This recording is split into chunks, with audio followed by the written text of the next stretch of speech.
sini aja Bang? Iya, itu rumahnya Sabda. Rumahnya Ya, rumahnya klien kami. Masih berkomunikasi dengan baik. Berkomunikasi dengan baik. Pada prinsipnya dari kami ini inginnya ini berjalan dengan damai gitu, secara kekeluargaan. Harapannya bahkan sebelum sidang minggu depan, tadi mungkin dengar juga dari majelis hakim besok minggu depan kan akan datang ya para pihak dari prinsipal dari Ibu Wulan Guritno sendiri dan klien kami juga harus datang ke persidangan. Harapannya bahkan sebelum itu kita udah bisa menyelesaikan permasalahan ini secara kekeluargaan. Gini, kita sudah tagih dari sekitar pertengahan 2023 gitu loh. Cuman mundur terus yang akhirnya ya jalan terakhir kan adalah melalui pengadilan kita melakukan gugatan. Udah itu aja sih. Ya, mungkin ada seorang yang dicintai tapi hanya memanfaatkan untuk mencari keuntungan semata atau uang semata.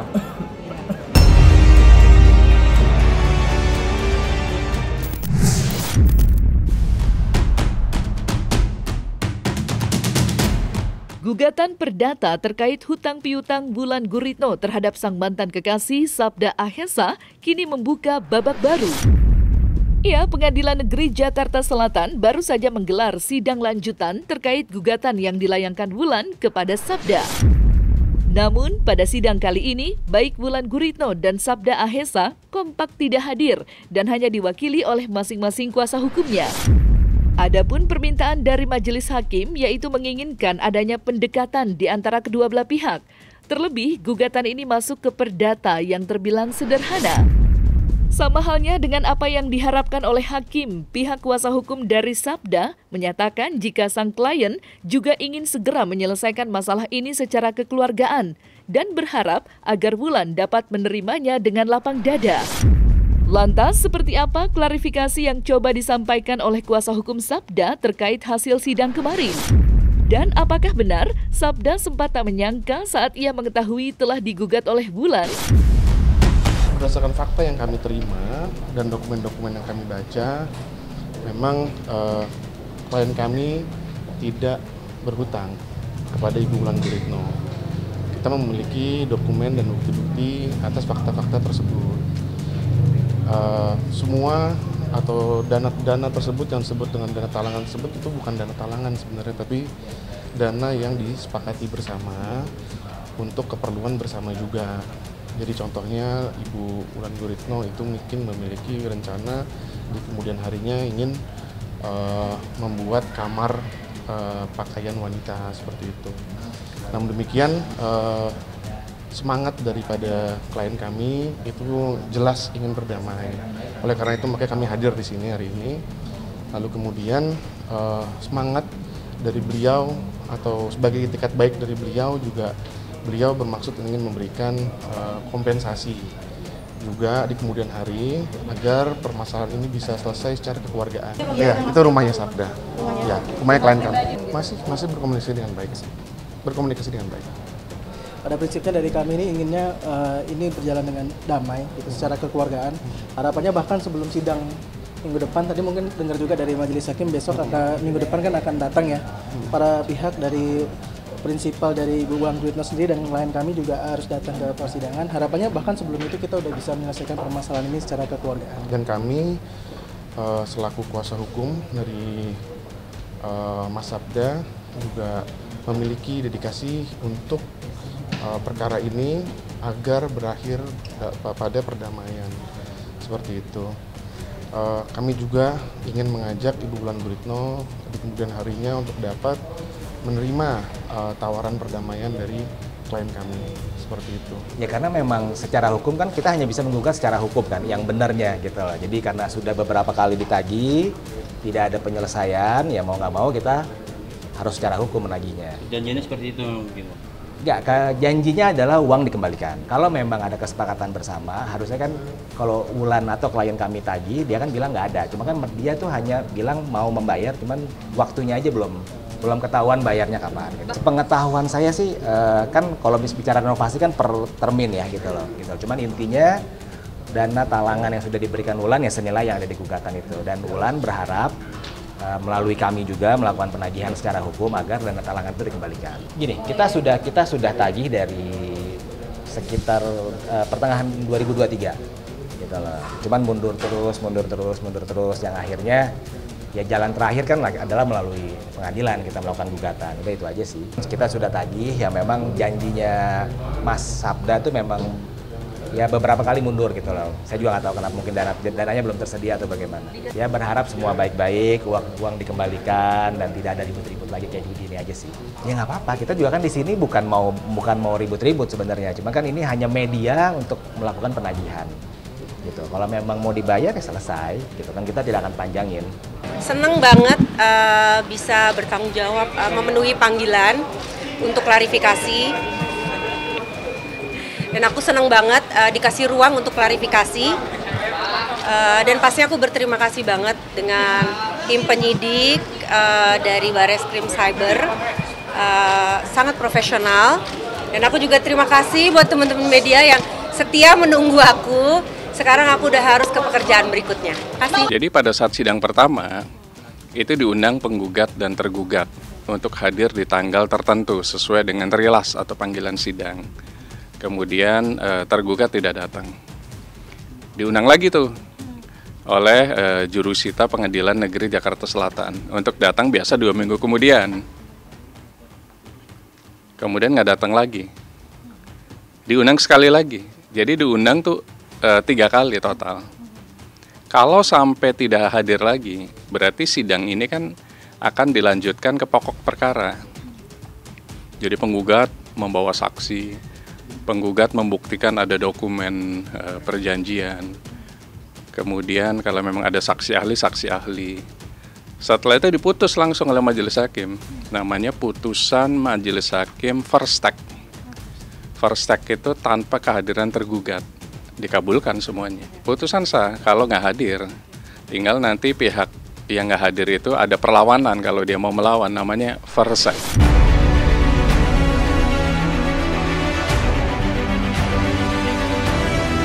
Hanya sekedar ngejok konten. Kalau salah ya salah. Bisa berlatih. Saksikan bersama saya Vista Putri pukul 18.00 hanya di Cumi. Visit di cumi.com.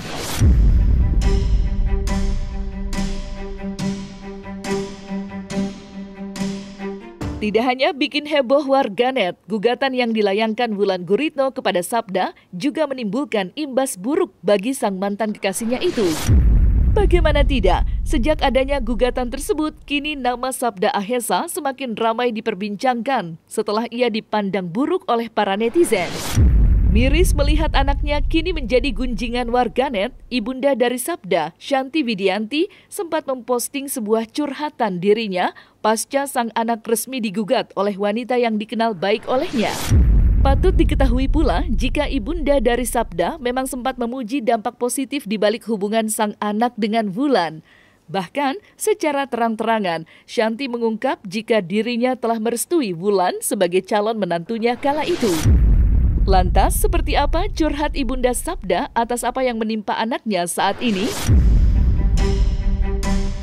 Ya mungkin ada seorang yang dicintai tapi hanya memanfaatkan untuk mencari keuntungan semata atau uang semata. Kak Wulan enakan kerja bareng kayak gini yang sepantaran mungkin, atau yang sama berondong-berondong, atau seperti apa sih Kak Wulan? Kita ceritanya bukan soal itu ya, kita ceritanya di sini for open BO dan for video. Dia tuh justru karena udah mature ya, dia ngatur apa-apa bisa gitu. Sabda tuh seneng ngatur misalnya apa ya, ya soal rumah tangga deh misalnya. Dia udah tahu maunya Sabda tuh begini gitu, udah tahu. Bukan Wulan membimbing, saling membimbing kalau saya bilang sih. Kalau saya bilang saling mempengaruhi. Sabda jadi lebih, tadinya agak kurang ngomong apa gimana gitu, jadi lebih banyak temen lah ya. Sabda tuh orangnya senangnya kayak saya berteman, tadinya itu aja, ini geng ini gitu. Terus sekarang kan lebih banyak teman, berbaur gitu. Mungkin pendiam, jadi kalau untuk orang pilih-pilih terdekat aja gitu ya? Ya, yang terdekat, yang dia nyaman gitu. Ada yang paling kelihatan nggak mungkin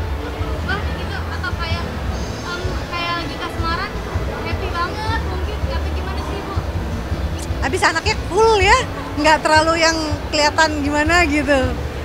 Saya aja kira nggak tahu gitu. Kalau kata Wulan, Sabda tuh old soul gitu.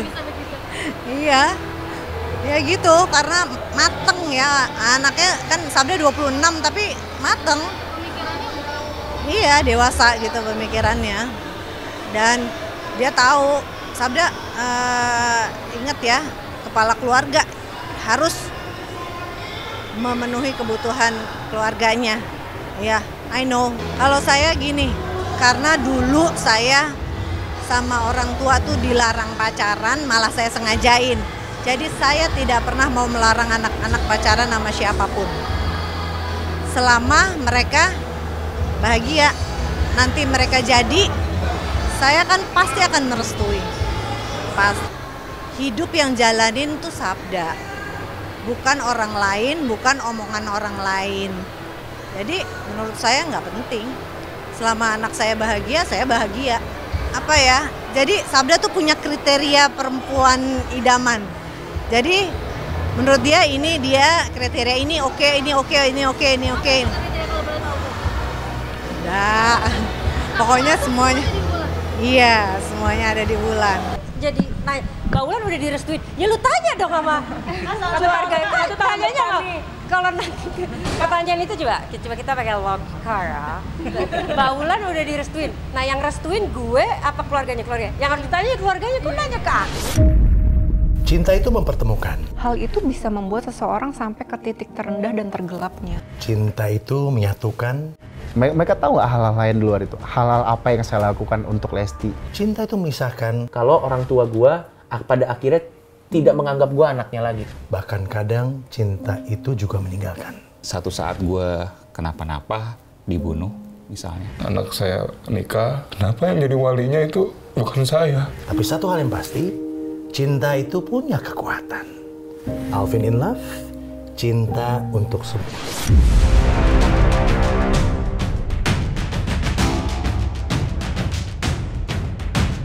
Terlepas dari kisah Wulan Guritno yang kembali menagih dana talangan kepada sang mantan kekasih, kini wanita berusia 42 tahun itu juga harus berjibaku menghadapi laporan terkait kasus prostitusi yang menjerat dirinya bersama Nikita Mirzani. Belum lama ini, Kurniawan Adi Nugroho selaku perwakilan LP3HI menjelaskan jika kasus ini sudah mencapai tahap penyelidikan oleh pihak kepolisian. Usai pihaknya turut menyertakan bukti tertulis untuk menguak sebuah fakta.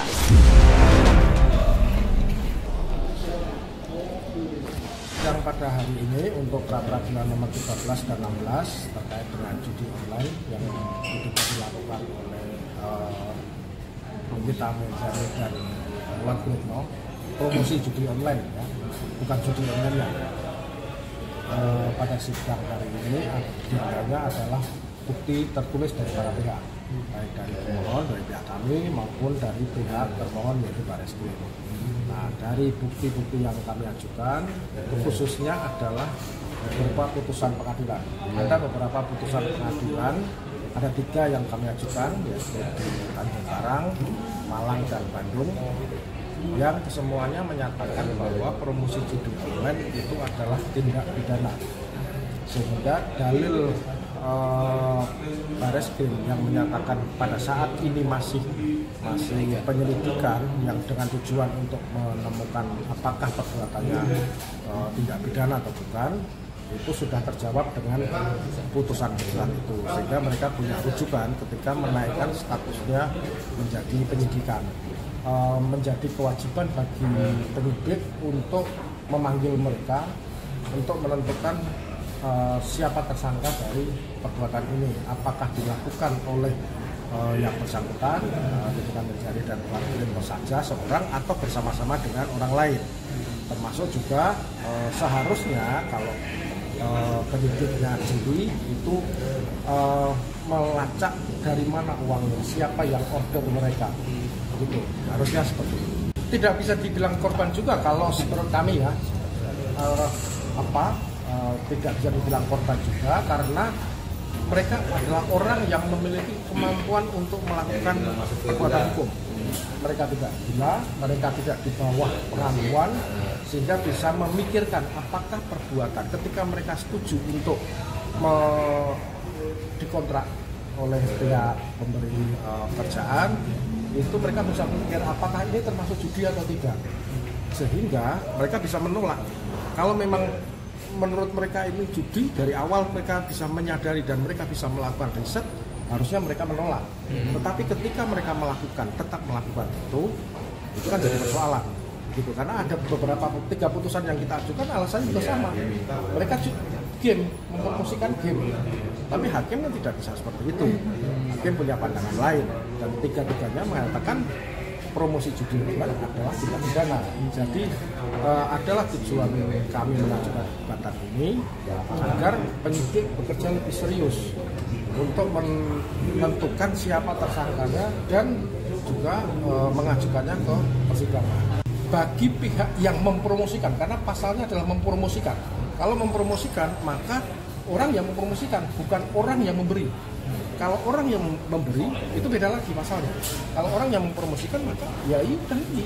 Apakah kemudian dia bekerja sama dengan orang lain atau bertindak sendiri, itu urusan lain. Tetapi tidak bisa mengatakan diri bahwa dia adalah korban. Ditipu misalnya, kalau memang ditipu silahkan laporkan penipuan bahwa itu memang kontraknya adalah kontrak yang tidak sah misalkan. Nah itu urusan mereka, silahkan. Tetapi terhadap promosi judi online sendiri itu adalah tindak pidana. Itu yang harusnya dilakukan secara cepat oleh penyidik, karena korban judi online kan sudah terlalu besar. Ada yang utang kemana-mana, bahkan ada yang bunuh diri. Masa mau dibiarkan begitu aja? Iya, kalau orang yang berjudi, ya karena tertarik dengan promosi itu, ya mereka menjadi korban. Tapi orang yang mempromosikan itu tidak bisa dikatakan membela diri, saya juga korban. Kecuali kalau saya orang gila atau saya tidak bisa melakukan perbuatan hukum, saya di bawah pengakuan misalnya, saya bisa berkata bahwa saya korban. Tapi kalau saya memilih dalam kualifikasi dapat atau cakap melakukan perbuatan hukum, tidak bisa mengatakan dirinya sebagai korban. Lebih karena itu, karena seharusnya level penyidik di tingkat Bareskrim, di tingkat Mabes Polri itu sudah menetapkan, sudah jauh-jauh hari menetapkan mereka sebagai tersangka. Tidak hanya mereka, karena ada beberapa orang yang lain kan. Nah, seharusnya sudah jadi tersangka dan seharusnya pula sudah dinaikkan ke penuntutan. Tapi oke lah, minimal jadi tersangka dulu. Bahkan kalau mau lebih fair lagi misalnya, lebih fair lagi, maka bisa diajukan atau dikenakan pasal TPPU seharusnya, karena itu menyangkut mendapatkan keuntungan materi dari hasil promosi judi online. Ya, makanya kemudian kita mengajukan gugatan ini, karena kalau tidak ada gugatan, maka orang penyidik itu bisa berbuat apapun yang kemudian tiba-tiba berkasnya hilang atau berkasnya entah kemana diketumpuk dengan perkara lain, itu sangat mungkin. Dan mekanisme yang diatur undang-undang, diatur oleh KUHP adalah mengajukan pra peradilan. Yang kita inginkan, karena ini adalah koreksi ya, kita melakukan monitoring dan koreksi terhadap tindakan yang dilakukan oleh penyidik. Maka target kita adalah bagaimana kemudian mereka menjadi terlapor itu bisa dinaikkan statusnya menjadi tersangka dan menjadi terdakwa.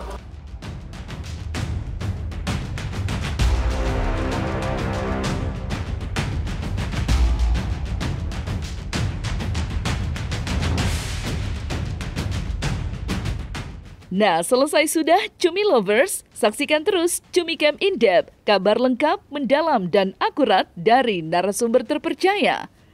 Dan jangan lupa untuk like, subscribe, dan juga share channel YouTube Cumi Cumi.